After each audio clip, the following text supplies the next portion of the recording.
शिक्षा और संस्कृति की आवाज जानी पहचानी उत्तराखंड मुक्त विश्वविद्यालय आपके लिए लेकर आया है 91.2 एफएम पर हेलो हल्द्वानी। हेलो हल्द्वानी एक सामुदायिक रेडियो है जिसे आप 91.2 मेगाहर्ट्ज की फ्रीक्वेंसी पर सुन पाते हैं और इस रेडियो को आप तक उत्तराखंड मुक्त विश्वविद्यालय लेकर आता है।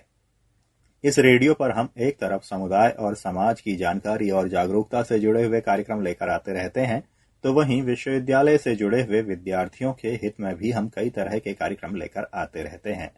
साथ ही दोस्तों, इस रेडियो पर हम युवाओं के लिए भी कई तरह के कार्यक्रम लेकर आते रहते हैं। युवाओं के लिए उनका कैरियर, उनका भविष्य एक बहुत बड़ा सवाल होता है।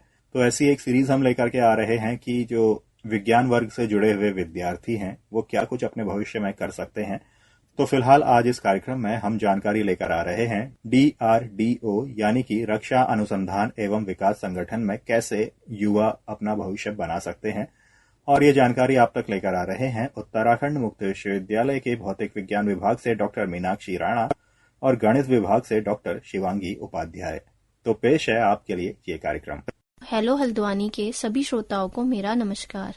मैं doctor Shivangi Upadhyay, department of mathematics, और doctor Meenakshi Rana, department of physics, आपके समक्ष बीएससी के बाद क्या क्या कैरियर अपॉर्चुनिटी है, इस पर एक सीरीज प्रस्तुत कर रहे हैं। इस सीरीज में हम जानेंगे कि बीएससी विद मैथमेटिक्स या फिजिक्स कंप्लीट करने के बाद क्या क्या जॉब अपॉर्चुनिटीज हैं और किन किन संस्थाओं में आप अप्लाई कर सकते हैं, और आप विभिन्न संस्थाओं में एग्जाम क्लियर करने के लिए किस तरह से तैयारी कर सकते हैं।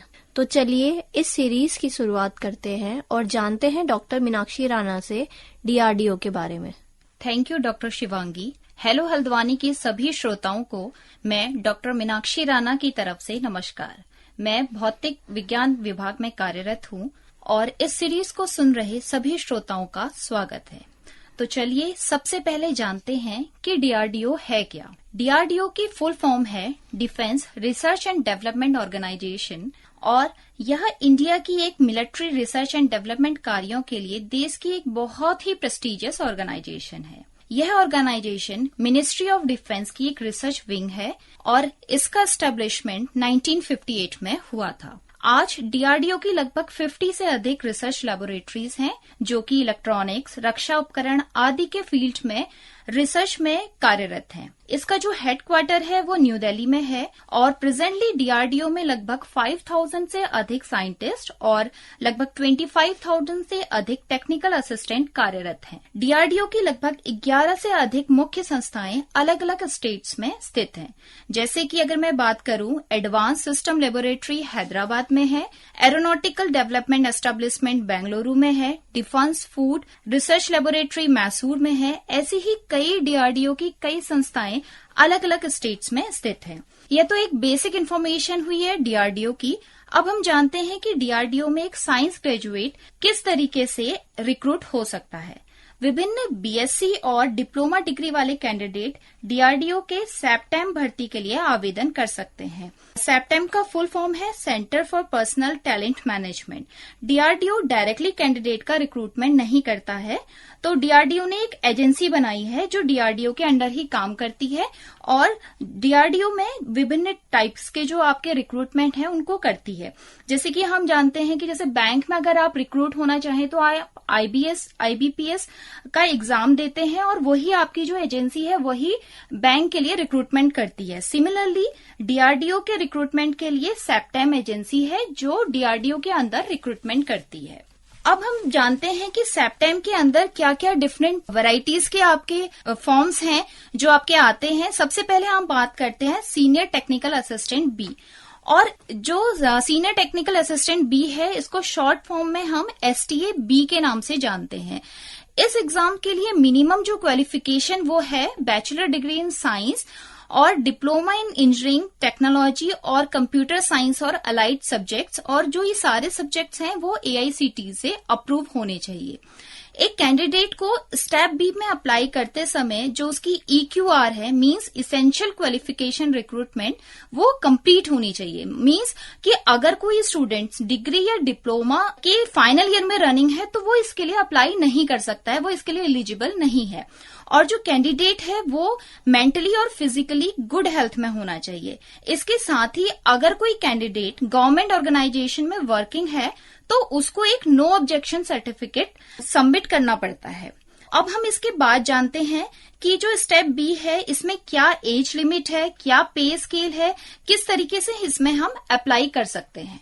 जो कैंडिडेट इसमें अप्लाई करना चाहते हैं उनकी एज 18 से 28 के बीच होनी चाहिए। हालांकि ऊपरी सीमा SC, ST, OBC, NCL, PWBD, ESM, widows, divorce women central government में 3 साल वाले कैंडिडेट्स को सरकार छूट देती है।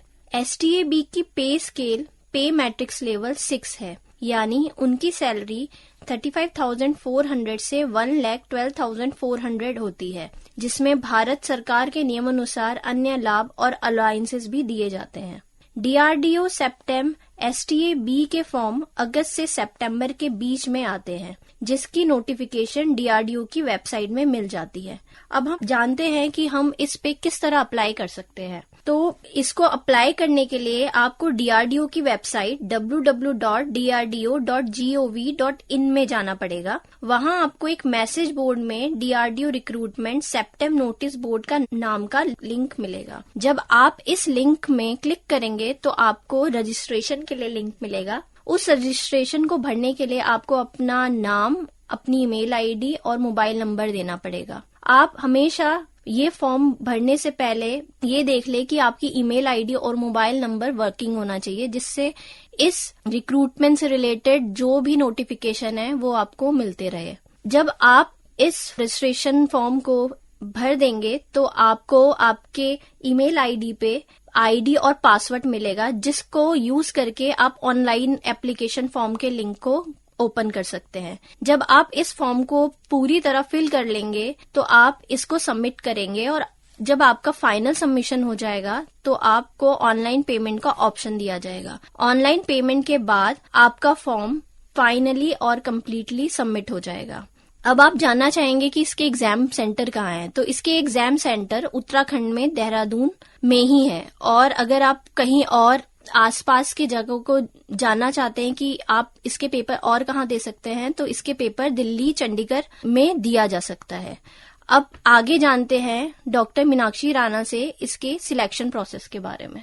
तो चलिए जानते हैं कि स्टेप बी के लिए सिलेक्शन प्रोसेस कैसा रहता है। STAB पोस्ट के लिए जो एग्जाम होता है वो 2 टायर एग्जाम होता है। जो टायर 1 एग्जाम होता है वो एक स्क्रीनिंग एग्जाम होता है, और जो टायर 2 एग्जाम होता है वो फाइनल सिलेक्शन एग्जाम होता है। जो टायर 1 एंड टायर 2 दोनों ही एग्जाम जो होते हैं वो आपके कंप्यूटर बेस्ड टेस्ट मोड में कंडक्ट कराए जाते हैं, और दोनों ही एग्जाम जो है वो मल्टीपल चॉइस बेस्ड क्वेश्चंस पे बेस्ड होते हैं। जैसा कि हमने बताया कि जो टायर 1 एग्जाम है वो स्क्रीनिंग एग्जाम है, तो उसमें एक मिनिमम क्वालिफाइंग मार्क्स आपको स्कोर करने होते हैं, जो कि 40% होते हैं एक अनरिजर्व और OBC कैंडिडेट के लिए, और 35% होते हैं एक SC और ST कैंडिडेट के लिए। एक मिनिमम क्वालिफाइंग स्कोर अटेन करने के बाद एक कैंडिडेट को 1:8 में डिपेंडिंग अपॉन की ऑर्गेनाइजेशन के रिक्वायरमेंट क्या है, टायर 2 एग्जाम के लिए शॉर्टलिस्ट किया जाता है। अब हम जानते हैं कि इसका एग्जाम पैटर्न कैसा रहता है। अगर हम टायर 1 एग्जाम की स्क्रीनिंग एग्जाम की बात करें तो इसमें जो मेजर सब्जेक्ट्स होते हैं वो होते हैं English language, test of reasoning, numerical ability and general awareness. English language में जैसे आपका आता है antonyms, synonyms, formation of words, active, passive, direct, indirect speeches वगैरह आते हैं, और टेस्ट ऑफ रीजनिंग के अंदर आते हैं direction, cube, dice, puzzle test, blood relation etcetera, सारे आपके टेस्ट ऑफ रीजनिंग के अंदर आपके आते हैं। अगर हम न्यूमेरिकल एबिलिटी में बात करें तो इसमें आपके एवरेजेस, मेंसुरेशन, इंटरेस्ट और प्रोबेबिलिटी बेस्ड क्वेश्चंस होते हैं, और जनरल अवेयरनेस में हिस्ट्री, जैसे कि इनकी इंफॉर्मेशन, फाइनेंस और डिफरेंट टाइप्स के जो अवार्ड्स हैं और ऑनर्स हैं वो आपके सारे जनरल अवेयरनेस में क्वेश्चंस पूछे जाते हैं। इसका जो पूरा जो डिटेल सिलेबस है वो आपकी जो वेबसाइट है उसमें अपलोडेड है। अगर हम इसके क्वेश्चंस की बात करें तो इसमें आपके जो टायर 1 एग्जाम होता है इसमें आपके टोटल 120 क्वेश्चंस होते हैं, जिसमें आपको जो टाइम दिया जाता है वो दिया जाता है 90 मिनट्स का, और इसमें कोई भी नेगेटिव मार्किंग नहीं होती है। जो मेन एग्जाम एग्जाम होता है टायर 2 एग्जाम, वो आपका कंसर्न सब्जेक्ट का होता है, जैसे कि जिसने एग्रीकल्चर में भरा हुआ है, केमिकल इंजीनियरिंग में भरा हुआ है, chemistry, civil, electrical engineering, mathematics, physics आदि, जो इसमें डिफरेंट सब्जेक्ट्स हैं, जो साइंस के सब्जेक्ट है इसमें आपने भरा हुआ है, आपको कंसर्न जो सब्जेक्ट है उसका एग्जाम देना पड़ता है। तो चलिए जानते हैं आपकी सब्जेक्ट बेस्ड जैसे मैथ्स और फिजिक्स में किस तरीके से आपका एग्जाम रहता है। मैथमेटिक्स में जो टॉपिक्स आते हैं वो है analysis, complex analysis, algebra, linear algebra, linear integral equation, topology, ordinary differential equation, calculus variation और स्टैटिस्टिक्स। इसी तरह फिजिक्स में physical world and measurement, kinematics, laws of motion, work, energy and power, motion of system of particle and rigid body, gravitation, behavior of perfect gases and kinetic theory of gases, electromagnetic waves, atoms and nuclei, communication system से questions पूछे जाते हैं। अगर कोई भी candidate जो इस form को भरने के लिए इंटरेस्टेड है और प्रिपरेशन करना चाहता है, तो इससे रिलेटेड बुक्स आपको मार्केट में अवेलेबल हो जाएगी और ऑनलाइन में भी इससे रिलेटेड क्वेश्चंस पेपर्स और बुक्स आपको अवेलेबल मिलेंगे।